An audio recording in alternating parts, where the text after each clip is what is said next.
আচ্ছা, আমাদের চারপাশের পৃথিবীটা কি সবার জন্য একইভাবে সহজ? চলুন আজ এই ব্যাপারটাই একটু খতিয়ে দেখি। প্রতিদিনের যাতায়াত, তাই না?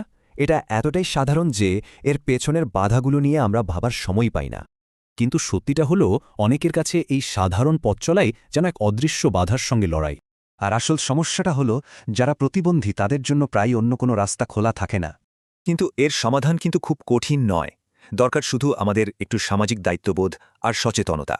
চলুন তাহলে এমন ৩টি সহজ নিয়ম জেনে নিই যা আমরা সবাই মেনে চলতে পারি। প্রথমেই বলি, তাদের জন্য রাখা লিফট, সিট বা টয়লেটগুলো ব্যবহার করা থেকে বিরত থাকতে হবে। দ্বিতীয়ত, র্যাম্পের সামনে গাড়ি পার্ক করা যাবে না, কারণ এই র্যাম্পে কিন্তু তাদের চলাচলের একমাত্র পথ। আর ৩ নম্বর নিয়মটা হলো তাদের জন্য নির্দিষ্ট পার্কিং স্পেস খালি রাখা। এটাও অনেক জরুরি। যখন এই সহজ নিয়মগুলো কেউ মানে না, তখন আসল বাধাটা ঠিক কোথায় তৈরি হয় বলুন তো? জানেন, তাদের চলার পথের সবচেয়ে বড় বাধাটা আসলে শারীরিক নয়, বরং তাদের আসল প্রতিবন্ধকতা আমাদেরই উদাসীনতা। তাহলে ভাবুন তো, আজ থেকে আমরা কোনো ছোট একটা বদল আনতে পারি নিজেদের মধ্যে।